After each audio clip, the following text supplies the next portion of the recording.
వీళ్ళని తీసుకెళ్ళి ఇజ్రాయెల్ రాజుకి అప్పగించేసరికి వాళ్ళు ఏం చేశారు, వీళ్ళ మీద పడిపోయి దాదాపు 2 లక్షల పైగా కుమారులను, స్త్రీలను, కుమార్తెలను చెరకు తీసుకెళ్ళిపోయారు. చెరకు తీసుకెళ్ళిపోయి వాళ్ళని సంహరించి వాళ్ళందరూ వీళ్ళ మీద ఎదురు తిరుగుతుంటే ఓదేదు ప్రవక్త వచ్చి, ఇదిగో దేవుణ్ణి వాళ్ళు విసర్జించడం చేత వాళ్ళ మీద కోపం రేగటం వల్ల మీకు అప్పగించాడు దేవుడు.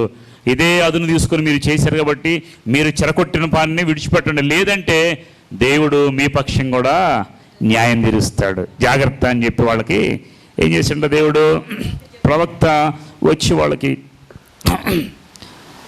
మెసేజ్ ఇచ్చాడు. అప్పుడు 12వ వచనం చూడండి. అప్పుడు ఎఫ్రాయిమీల పెద్దలలో యోహానా కుమారుడు అజర్య, మెషిల్యేమోతు కుమారుడైన బెరెక్య, షల్లూము కుమారుడైన యెహిజ్కియాయు, ఈ కుమారులు అన్ని చూడండి. వీళ్ళందరూ ఏం చేశారు, ఎదురుగా నిలబడి వాళ్ళతో ఎట్లా అన్నారు. 13వ వచనం, యెహోవా మన మీదకి అపరాధ శిక్ష రప్పించినట్లు మీరు చేసి ఉన్నారు, చెరపట్టిన వీరిని మీరు ఇక్కడికి రప్పించకూడదు, మన పాపములను అపరాధాలను పెంచుకుంటూ మీరు పూనికి ఉన్నారు. చూడండి, వాళ్ళలోంచి కొంతమంది పెద్దలు లేచి అంటున్నారు, మీరు తెచ్చిన దాన్ని బట్టి ఇంకా మన మీద పాపములు అపరాధములు పెంపు చేయటకు మీరు పూనికి కనుక మన అపరాధములు అధికమై ఉన్నది. ఇశ్రాయేలు వారమైన ఘనమ మన మీద మహోగ్రతరే కాగా అధిపతులు సమాజం కూడిన వారు కనులారా చూచుండగా ఆయుధోత్సవ చెరపండి, కొలసం విడిచిపెట్టండి. వీళ్ళు ఏం చేస్తున్నారంటే, పెద్దలు లేచి ఎక్కడైనా ఏదైనా జరుగుతుందంటే సమాజంలో పెద్దలు పట్టించుకొని అయ్యా మీరు చేస్తుంది మీరు ఆలోచిస్తున్నారా, మీరు ఏం చేస్తున్నారో, వాళ్ళు ఏదో దేవునికి విధంగా లేస్తే మీరు ఇదే అదును పెట్టుకుని వాళ్ళని తెచ్చుకున్నారు, మన మీదకి అపరాధం మీదకి ఇంకా పాపం తెచ్చుకోవద్దు మీరు.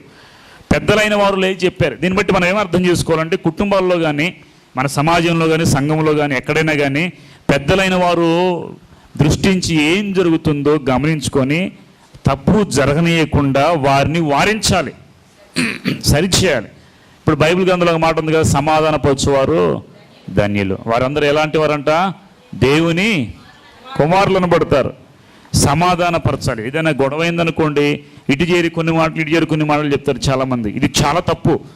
మనం ఏం చేయాలంటే, దేవుని బిడ్డలుగా, దేవుని కుమారులుగా ఎవరికైనా మీ కుటుంబాల్లో కానీ మీ సమాజంలో ఎక్కడైనా కానీ ఇరు వర్గాల మధ్య ఏదైనా ఇబ్బంది వచ్చి గొడవ వస్తే అప్పుడు మీరు ఏం చేయాలంటే ఇద్దరిని సమాధానపరచాలి, సమాధానపరిచే విధంగా ఉండాలి. సమాధానపరచకపోతే మనం దేవుని కుమారులం కానీ కాదు. ఈ విషయంలో చాలా ఇక్కడ పెద్దలు లేచి ఆ ఇజ్రాయేల్ వారితో అదే చెప్పారు. తర్వాత 28వ అధ్యాయం 16వ వచనం నుండి, ఆ కాలమందు ఎదోమీయులు మరలా వచ్చి యూదా దేశమును పాడు చేసి కొందరిని చెరపట్టుకొని పోగా రాజైన ఆహాజు తన సహాయం చేయడం అష్షూరు రాజుల యొద్దకు వర్తమానము అవేనండి. ఇప్పుడు ఇంకొక మాట, ఆ కాలమందు ఎదోమీయులు మరలా వచ్చాయి. ఎదోమీయులు అంటే ఎవరమ్మా?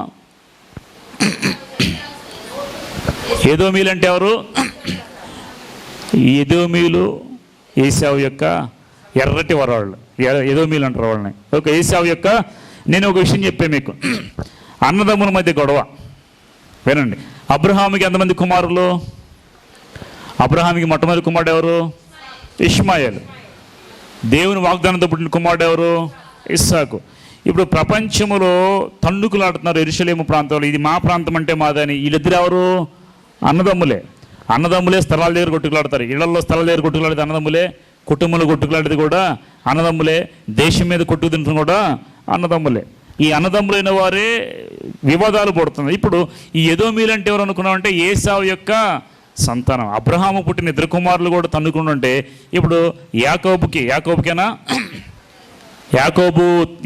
ఇస్సాకుకు పుట్టిన ఇద్దరు కుమారులు. ఎవరు ఇస్సాకు పుట్టిన కుమారులు?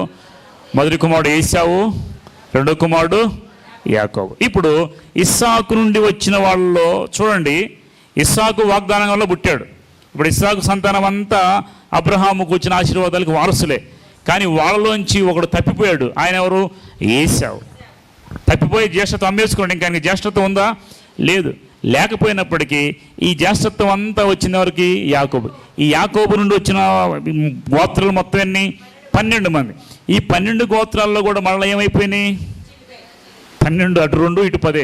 మళ్ళీ వీళ్ళలో కూడా దందుకులాడుతున్నారు. చూడండి, అన్నదమ్ముల పిల్లలే, వాళ్ళకి పుట్టిన పిల్లలే, ఒకళ్ళ తర్వాత ఒకళ్ళు ఈ యొక్క వివాదాలు అయిపోయి తండుకులాడుతూనే ఉన్నారండి. ఇక్కడ ఏశావు యొక్క సంతానమే ఎదోమీయుల సంతానం. ఎదోమీయులు అంటే అప్పటి నుండి కూడా ఇప్పటి వరకు ఈ ఇస్సాకు సంతానంలో ఉన్నటువంటి ఎదోమీయులకి ఇశ్రాయేలుకి యుద్ధము. మీరు చూస్తున్నారా కళ్ళారా?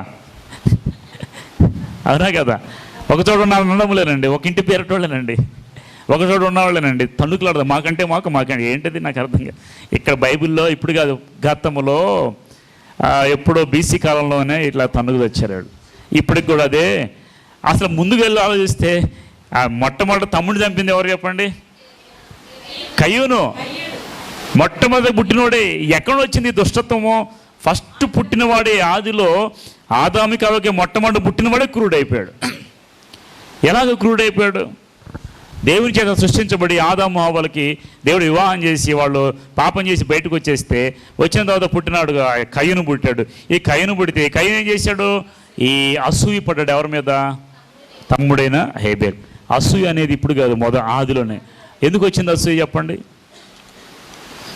దేవుడు సృష్టించిన సృష్టిలోకి అసూయ ఎలా వచ్చింది? సాతాను ఎంటర్ అయింది. ఎక్కడ? ఏదైనా తోటలోకి. వాడు ఎక్కడ ఉంటాడో అక్కడ అసూయ ఉంటుంది. వాడు ఎక్కడికి వస్తాడో అక్కడ అన్నదమ్ములు వేరు చేస్తాడు, ఎక్కడికి వస్తాడో అక్కడ సంఘాలు వేరు, ఎక్కడికి వస్తాడో కుటుంబాలు వేరు చేస్తాడండి. చాలా జాగ్రత్తగా ఉండాలి మనం.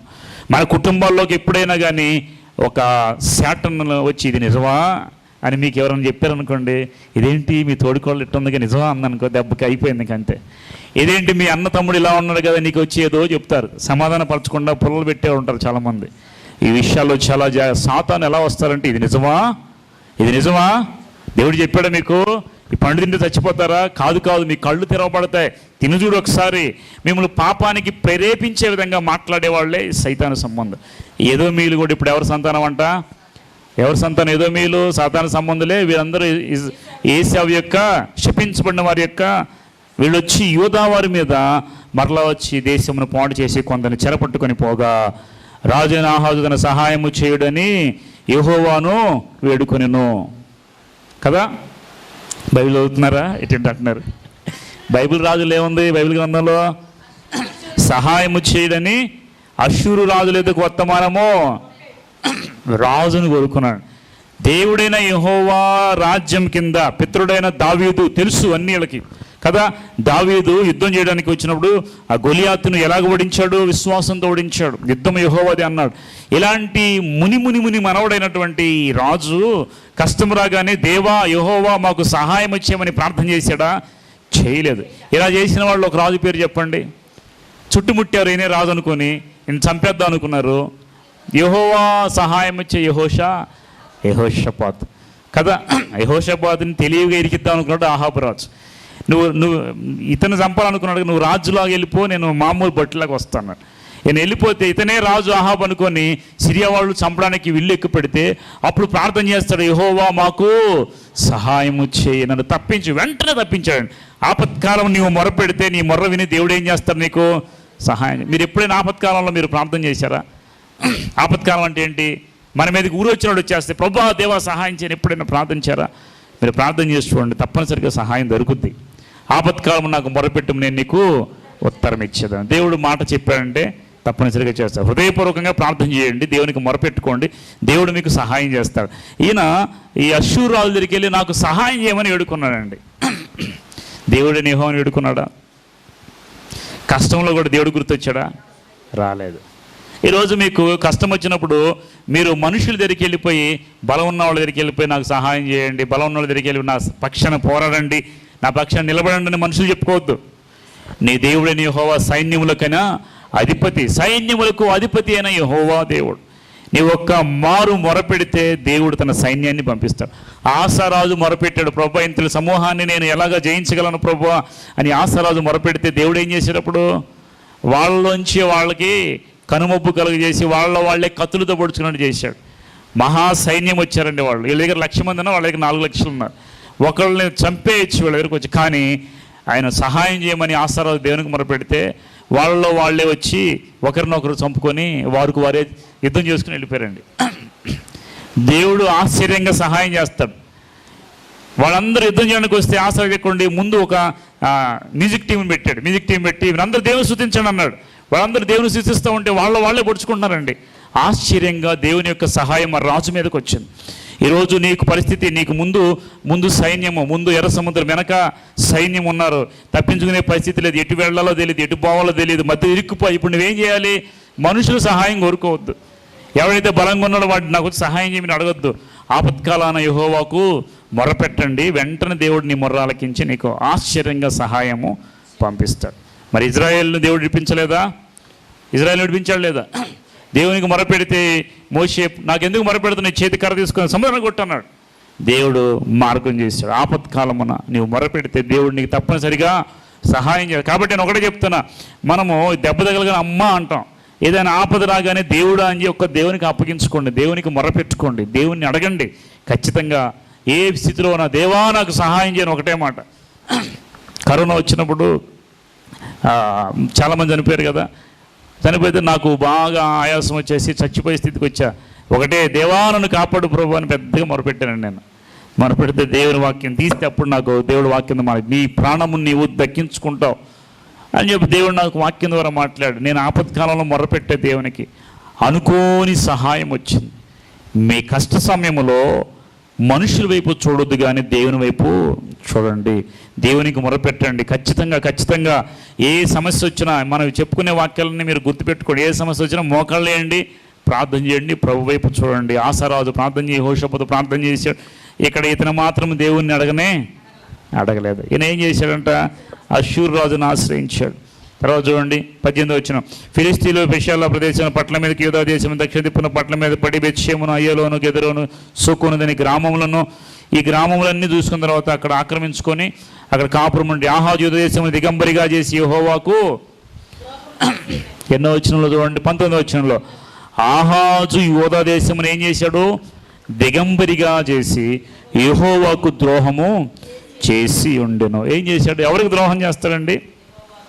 ఒక మనిషికి ద్రోహం చేసేవాళ్ళని చూసాం మనం, కానీ దేవుడని యెహోవాకే ద్రోహం. ఆహాజు ఎంత మంచివాడు చూడండి. ఇప్పుడు ఉన్నత స్థలాలు కట్టించాడు, ఎక్కబడితే అక్కడ ధూపం వేసి, ఎక్కబడితే అక్కడ ఇది చేశాడు, ఎక్కబడితే అక్కడ ధూపం వేసి ఆ దహన బలి అర్పించి సొంత కుమారులు కూడా చంపేసినటువంటి గనుడు. ఇప్పుడు ఏం చేశాడు? దేశాన్ని కూడా పాడు చేసి యెహోవాకు ద్రోహం చేశాడు. యూదా దేశము దేవుని యొక్క రాజ్యం, అది యూదా రాజ్యం. యూదా సింహం అంటే ఎవరు? యేసుక్రీస్తు కదా. యూదా రాజ్యాన్ని పరిపాలించే వ్యక్తి ఆ దేశాన్ని దిగంబరిగా చేశాడు. దిగంబరు అంటే ఏంటి? వస్త్రం లేని వాళ్ళని దిగంబరులు అంటారు. అంటే కప్పుకోవడానికి లేక, ప్రొటెక్షన్ లేక ఆ దిగంబరిగా చేశాడు దేశాన్ని. ఇంత చెడ్డరాజు ఎవరంటే ఆహాజు. ద్రోహము చేసి ఉండెను, యెహోవాకు ద్రోహము చేసిండు. కనుక యెహోవా ఇశ్రాయేలు రాజు అయిన ఆహాజు చేసిన దాన్ని బట్టి యూదా వారిని ఏం చేశాడు దేవుడు? హీనపరిచాను. అష్షూరు రాజు అయిన ఇదంతా మీరు చూడండి.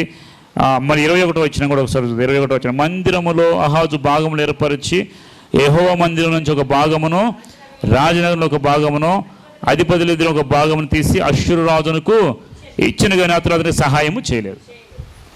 ఈయన చేసిన ఇంకొక దుర్భరమైన పని చూడండి. ఏం చేశాడు? ఆహాజు భాగాలు ఏర్పాటు చేశాడంట. యెహోవా మందిరం నుంచి ఒక భాగము, రాజనగర్లో నుంచి ఒక, అధిపతుల నుండి ఒక, దేవుని మందిరంలోంచి భాగాలు పంచాడండి అష్షూరు రాజుకి. వినండి జాగ్రత్తగా ఒకసారి. దేవుని మందిరం వచ్చే కానుకలు, దేవుని మందిరంలో ఉన్నటువంటి సామాను, దేవుని మందిరంలో ఉన్నటువంటి ఏదైతే ఉంటుందో వాటిని తీసుకొచ్చి ఇంట్లోకి భాగాలు వేసుకొని పంచుకునేవాళ్ళు ఉన్నారు ఈ రోజుల్లో. ఉన్నారు లేదా? మందిరంలో ఈ భాగాలు వేసుకుంటున్నారండి. ఒక్కో సంఘాల్లో నీకు తెలుసు, ఒక్కో సంఘాల్లో అన్నీ ఇలా వేస్తారు. వచ్చిన కానుకలన్నీ వేసేసి అందరు కూర్చుంటారు, ఫుల్ హ్యాండ్స్ వేసుకుంటారు షర్ట్. నాకు చెప్పాడు ఒక పెద్ద, అయ్యా నీకు తెలియదు అక్కడ పెద్దలు ఏర్పరచాలంటే ఓట్ల ఎలక్షన్ ఉంటుంది, వాడికి ముందు పంపించి మేము తీసుకెళ్తాం, అప్పుడు మాకు సపోర్ట్ చేసి నేను పెద్దనవుతాను. పెద్దనైన వాడు ఏం చేశాడు తెలుసా? కానుకలే ఇలా లెక్క పెడతా ఫుల్ హ్యాండ్ వేసుకుంటాడంట. ఫుల్ హ్యాండ్కి లోపల కొంచెం ఉంటుంది కదా, బటన్ పెట్టే చోట 500 నోటు 1000 నోటు మెల్లగా లోపల పెట్టేస్తాడంట అని చెప్పారు నాతో. ఇలాంటి దారుణాలు జరుగుతాయి కొన్ని చోట్ల. అంటే వాళ్ళు ఏంటంటే పెద్దలుగా ఉన్న వాళ్ళు ఏం చేస్తున్నారు? మందిరంలో ఉన్న ఖజానాన్ని బాగాలేసి పంచుకుంటున్నారు. నేను ఒక విషయం చెప్తానండి, మందిరంలో ఉన్న వాటిని పంచుకున్న వాళ్ళు, మందిరంలో ఉన్న వాటిని బాగాలు వేసుకొని తెచ్చుకున్న వాళ్ళు, మందిర సామాగ్రి ఇంటి పెట్టుకుని వాడుకునే వాళ్ళు శపించబడతారు తప్పితే వారికి ఆశీర్వాదం ఆశీర్వాదం వస్తుందంటారా? నిజం చెప్తున్నా, దేవుని మందిరంలో బొక్కసంలో ఉండి పట్టుకుపోయిన వాడు, సంతోషంగా ఉన్నవాడు ఎవడు కూడా లేడు. దానియేలు కాలంలో బెల్షస్సరు ఒక రాజు ఉన్నాడు. నెబుకద్నెజరు వచ్చి వాడిని పట్టుకుని పోయి మందిరంలో ఉన్న వాడిని కొల్లగొట్టేసి పాత్రలు తీసుకెళ్ళి, యెహోవా మందిరంలో వాడే పాత్రలండి, ఆ పాత్రలు తీసుకెళ్ళి మందు పోసుకుని తాగుతున్నాడు ఎవడో బెల్షస్సరు. ఆ రోజు ఒక చేయి వచ్చి గోడ మీద రాసింది, మేనే టెకిల్ ఉఫార్సిస్. అదేంటి? దేవుడు నిన్ను త్రాసులో పెట్టి తూరిస్తే నువ్వు తేలిపోయావు కాబట్టి దేవుడు నీకు తీర్పిస్తాడు. దేవుని మందిరంలో వాటిని బాగాలు వేసుకుని వీడెవడు బాగాలేడని కట్టించింది ఎవరు? దేవుడు సొలొమోను ద్వారా కట్టించాడు. దేవుని మందిరంలో కట్టించి, నేను చెప్పాగా ఈరోజు ఇప్పుడు లెక్క వేస్తే అంట దేవుని మందిరాన్ని కట్టించిందని లెక్క పెడితే దాదాపు 8 లక్షల కోట్లు అవుతాయని చెప్పాను. గుర్తుందా మీకు? సొలొమోను కట్టించిన మందిరం దాదాపు 2 లక్షల కోట్లు దాని వాల్యూ. ఇప్పటికీ మనం లెక్కించగలిగితే సుమారుగా, ఖచ్చితంగా కాదు.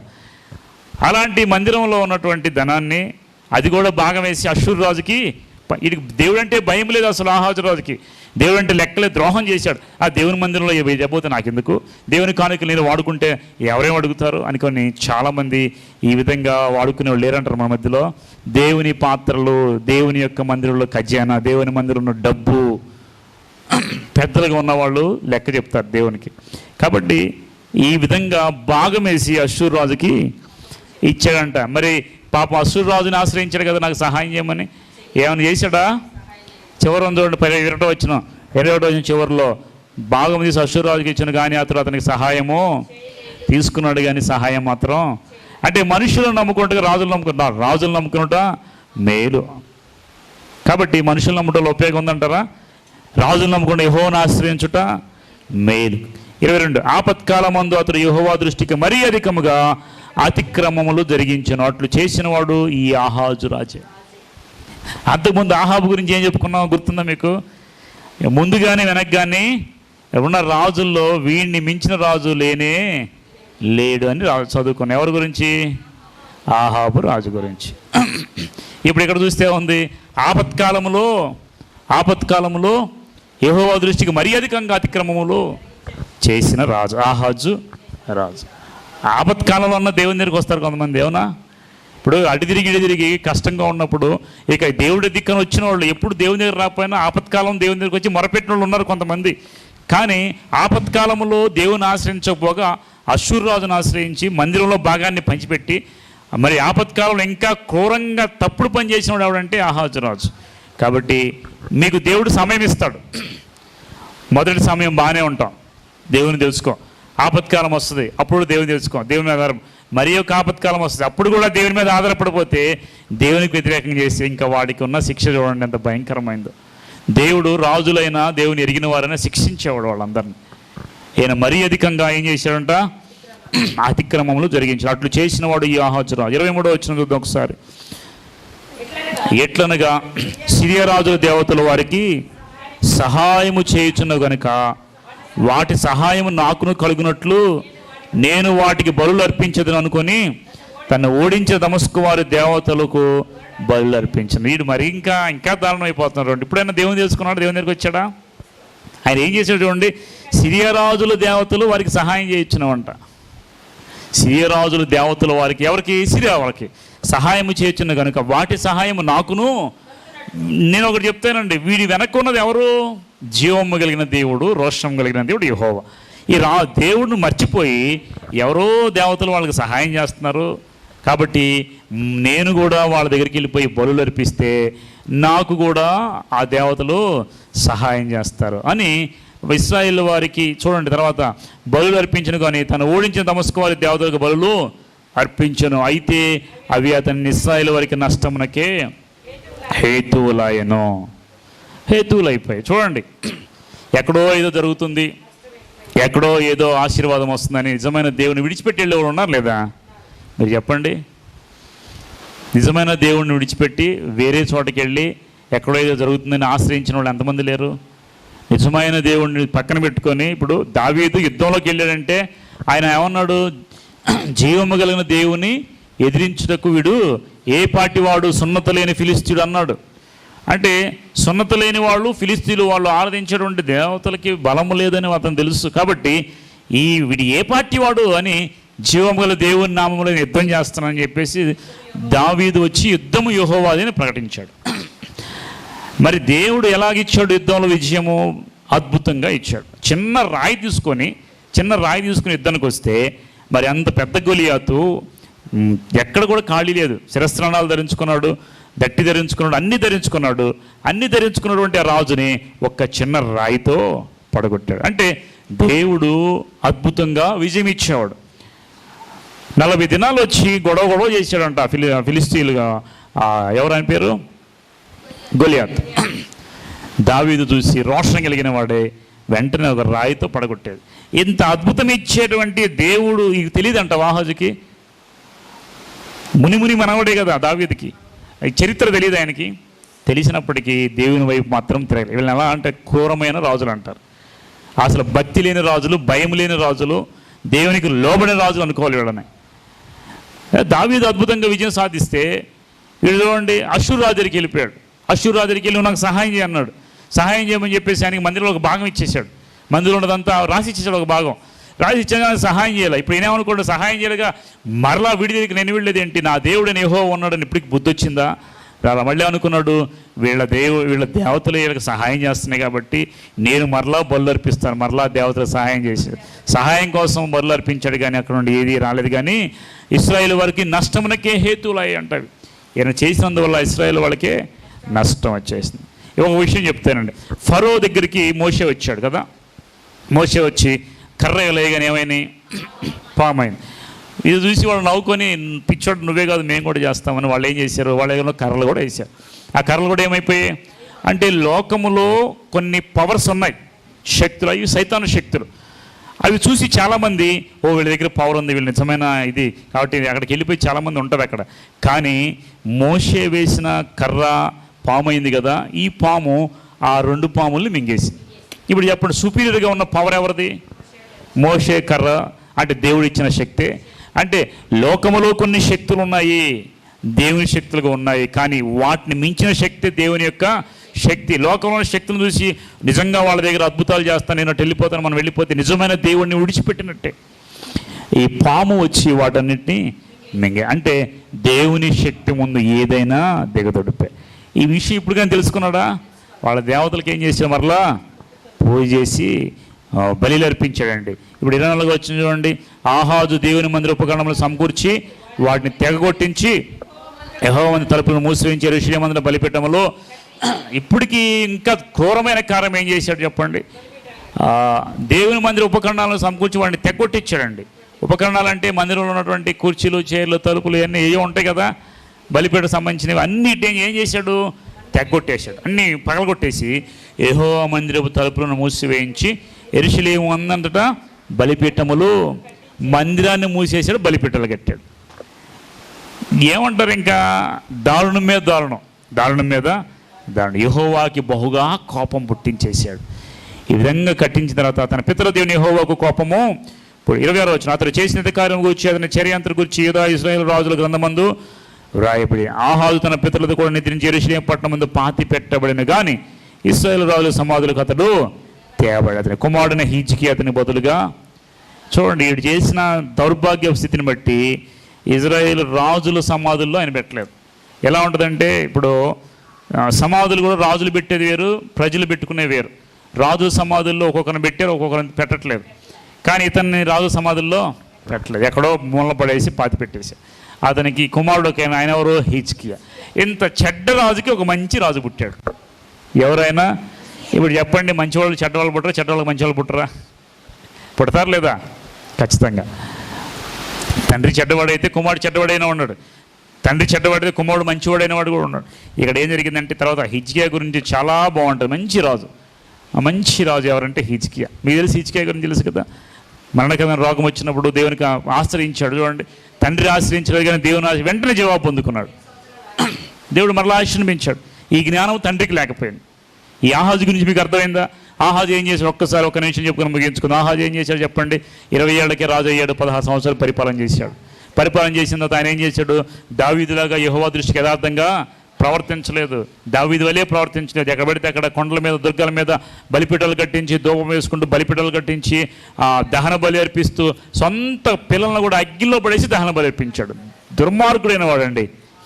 అది దేవుని కోపరేపుతూ వచ్చాడు. తర్వాత దేవుడి ఇదంతా చూసి సిరియరాజుని ప్రేరేపించి సిరియరాజుని వీళ్ళ మీదకి పంపించాడు. వాళ్ళు ఏం చేశారు, సిరియరాజులు తీసుకెళ్ళి ఇశ్రాయేల్కి అప్పగించాడు. ఇశ్రాయేల్ రాజులు ఏం చేశారు, 120,000 మంది ఒక్క రోజులోనే పరాక్రమశాలను చంపేశారు. చంపిన తర్వాత ఆ ఇశ్రాయేలీయులు ఏం చేశారంటే మరలా వచ్చి స్త్రీలను కుమార్తెను 2 లక్షల మంది చెరపట్టుకొని ఇశ్రాయేల్ దేశాన్ని తీసుకెళ్ళిపోతే అప్పుడు ఒదేదు అనేటువంటి ఒక ప్రవక్త వచ్చి అంటాడు కదా, వాళ్ళు దేవునికి విరోధంగా చేసిన పాపాన్ని బట్టి దేవుడు వాళ్ళని మీకు అప్పగించాడు, కానీ మీరు వాళ్ళ మీద ఇంకా ద్రోహ కార్యాలు చేసి దేవునికి విరోధంగా మార్పు చెందిందని ఒబేదు ప్రవక్త వాళ్ళకి ఏం చేస్తాడు, ఉపదేశం చేస్తాడు. అయినా పట్టించుకో. ఆ తర్వాత ఏం జరిగింది ఇంకా ఆయన కష్ట పరిస్థితి వచ్చినప్పుడు మరలా వచ్చి ఆ యుద్ధం మీదకి వస్తున్నారని చెప్పేసి సిరియాలో ఇంకా వస్తారని చెప్పి ఏం చేశారు, అష్షూరు రాజుని వెళ్ళి అష్షూరు రాజుని సహాయం చేయమని కోరుకుంటాడు. అష్షూరు రాజుకి మందిరంలో ఏం చేస్తాడు, ఒక భాగాన్ని ఇచ్చేస్తాడు. అయినప్పటికీ అష్షూరు రాజు సహాయం చేశాడా? చేయలేదు. అష్షూరు రాజు సహాయం చేయకపోగా ఆయన ఏం చేశాడు, మరలా వాళ్ళ దేవతలకు బలులు అర్పించాడు. బలులు అర్పించడం ఇంకా ఇశ్రాయేల్ చేసి ఇంకా నష్టం తెచ్చాడు ఆయన. ఈ సమయంలో దేవుని మందిరం ఉన్నటువంటి ఇంకా ఇప్పుడు కష్టంలో ఉన్నప్పుడు ఆపత్కాలంలో ఇంకా కీడు చేశాడంట, దేవునికి ద్రోహం చేశాడు. దేవునికి మరలా తెలుసుకోకుండా మందిరంలోని ఉపకరణాలన్నీ అన్నీ పగలగొట్టేసి మందిరాన్ని మూసివేసినటువంటి గనుడు ఎవడంటే వీడే. బలిపీఠాలు కట్టించి ఎక్కడ పడితే అక్కడ పూజలు చేసి దేవునికి వ్యతిరేకంగా లేచే తర్వాత ప్రాణం పోగొట్టుకుని చచ్చిపోయాడు. ఈ ఆహాజు రాజు దేవునికి ఏం మెట్టించాడంట, బహుగా కోపమును పుట్టించిన రాజు. ఎవరంట? ఆహాజు రాజు. బహుగా కోపం. ఒక రాజు ఉన్నాడు. ఆ రాజు ఏం చేశాడంటే మొట్టమొదటిగా ఆయన రాజు అవగానే వెళ్ళి మందిరం ఓపెన్ చేసి మందిరంలో ప్రార్థన చేశాడు. దేవా, నీ మందిరం చక్కగా చేయడానికి, నీ రాజ్యం పరిపాలించడానికి నాకు జ్ఞానం ఇవ్వు ప్రభు అని ప్రార్థన చేశాడు. సొలొమోను జ్ఞానం కోసం ప్రార్థన చేశాడు. ఇంకో రాజు ఏం చేశాడంటే దేవుని మందిరానికి వెళ్ళి మొట్టమొదటి రోజు రాజు అవగానే వెళ్ళి దేవుని దగ్గరికి వెళ్ళి మందిరాన్ని ఓపెన్ చేశాడు ఒక రాజు. ఈయన ఏం చేశాడు, మందిరాన్ని మూసేసాడండి. దేవుని మందిరంలో మందిరాలు జరగకుండా అన్నీ మూసేసి చివరికి మరణించాడు. ఆయనకి ఏ రోగం వచ్చినట్టు బైబిల్ గ్రంథం రాయబడలేదు, కానీ వాడిని మొత్తాడు యెహోవా, వాడు చచ్చిపోయాడు. తర్వాత దానికి కుమారుడు అయినటువంటి హిజ్కియా రాజు అయ్యాడు. హిజ్కియా గురించి తర్వాత చెప్పుకుందాం. ఈ ఆహాజు రాజు ఎలాంటి రాజు అంటే చాలా క్రూరమైన చెడ్డ రాజు. ఇతని వల్ల అతని కుమారులు కూడా. మరి హిజ్కియా ఎక్కడ వచ్చాడు ఆలోచించారా? తర్వాత పుట్టుంటాడేమో. అర్థమైందా? కొన్ని డౌట్స్. కుమారులు దహన బలి చేశాడు. ఎవరికి అర్పించాడంటే బయలు ప్రవక్తలకు బయలుదేవతలకు అప్పగించాడు. తర్వాత సిరియా దేవతలకు పూజ చేశాడు. నిజమైన దేవుడిని విడిచిపెట్టి మనం అటు ఇటు పరిగెత్తి అక్కడ జరుగుతుంది ఇక్కడ జరుగుతుంది. నేను ఒక విషయం చెబుతానండి. ఎవరు వెళతారు చేసా, మీకు ఒకటి అనుకుంటారు, నాకు ఇది జరగాలి, ఇది జరగకపోతే ఇంకా నేను దేవుని దగ్గర రాను. కాబట్టి వాళ్ళు ఏం చేస్తారంటే ఏదో ఆశించి ప్రభు దగ్గరికి వస్తారు. ప్రభు దగ్గరికి వచ్చి జరగకపోతే వీళ్ళు ఏం చేస్తారు తెలుసా, ఇక్కడ జరగలేదు ఇంకో చోటకి వెళ్తారు, ఇంకో చోట జరగలేదు ఇంకో చోటకి వెళ్తారు, అటు ఇటు తిరిగి దేవుని దగ్గరికి వెళ్తారు. అసలు లోకం దగ్గరికి వెళ్ళి పడిపోతారండి. దేవుని విడిచిపెట్టి దేవుని దగ్గర పొందుకోకుండా ఎక్కడో లోకంలో పొందుకోనని వెళ్ళి వాళ్ళు చాలామంది ఉన్నారు. అలా వెళ్ళిన వాళ్ళు ఏదైనా సంపాదించుకున్నారేమో నాకు తెలియదు, కానీ దేవుని దగ్గర నుండి నష్టపోయిన వాడు ఎవడు కూడా దేవునికి మొర్రపెట్టి నేను ఇది పొందుకోలేదు అన్న వాళ్ళు బైబిల్ గ్రంథంలో ఉన్నారు ఎవరన్నా? మీరు చెప్పండి. ఆగతున్న ఏలియాని దేవుడు పోషించలేదా? తర్వాత సారేపతి ఎదురాలను దేవుడు పోషించలేదా? దేవునికి మొర్రపెట్టుకున్న వాళ్ళని దేవుడు విడిచిపెట్టాడా? అబ్రహాంకి పిల్లల్ని ఇవ్వలేదా? వెయిట్ చేశాడు, చివరికి వదిలిపెట్టాడా? ఇస్సాకు దేవుడు బిడ్డల్ని ఇవ్వలేదా? ఇస్సాకు భార్య కూడా గొడ్రాలే, కానీ ఇస్సాకు ప్రార్థన చేయటం వల్ల బిడ్డలు ఇచ్చాడా లేదా? దేవుని దగ్గరకు వచ్చి మొరపెట్టిన వాళ్ళు ఎప్పుడు సిగ్గుపరచబడు. ఆయన ఏదో విశ్వాసం ఉంచేవాడు ఎన్నడూ సిగ్గుపరచబడనే. నీకు ఆలస్యం అవ్వచ్చు, ఈరోజు రాకపోవచ్చు, కొంతకాలం పట్టదు, కానీ దేవుడు నిన్ను సిగ్గుపరచేవాడు. దేవుని మీద ఆశ పెట్టుకున్నవాడు ఆశ ఎప్పుడే నిరర్ధకము కాదు. కాబట్టి ఇప్పుడు పరిస్థితి బాగలేదని దేవుడిని మాత్రం విడిచిపెట్టకండి. ఏదో అష్షూరుల రాజ్యం బాగుందని, సిరియా రాజుల దేవతలు బాగుందని మీరు పరిగెత్తి అవన్నీ ఎలాంటివంటే శక్తులు ఉన్నాయి, కానీ వాటికి దేవుని శక్తి మించిన శక్తి కాదు. ఆ దేవుని శక్తి ముందు తలవంచాల్సిందే. ఐగుప్తీయుల యొక్క పాములు సర్పములైన కర్రలు కానీ అవి దెబ్బకి ఈ యొక్క ఏమంటారు మోషే యొక్క కర్రకి లోబడిపోయినాయండి. కాబట్టి దేవుని శక్తి అతీతమైనది, దేవుని శక్తి అమూల్యమైనది, దీన్ని మించింది ఏది లేదు. కాబట్టి దేవుని విడిచి మాత్రం వెళ్ళొద్దు. అలా వెళ్ళిన వాళ్ళని చూస్తే ఆహాజురాజు వెళ్ళిపోయి నష్టపోయాడు. కాబట్టి గుర్తు చేసుకోండి, ఆహాజురాజుని బట్టి ఆహాజురాజులో మంచిగా నేర్చుకుంది ఒకటన్నా ఉందా? ఒక్కటి చెప్పండి. ఈ ఆహాజురాజు స్టోరీ అంతా తెలుసుకున్న తర్వాత కొంతమంది రాజులు ఏం చేశారు, హాఫ్ ముందు ఇంటర్మిషన్ ముందంటే నేనేమంటారు సగభాగం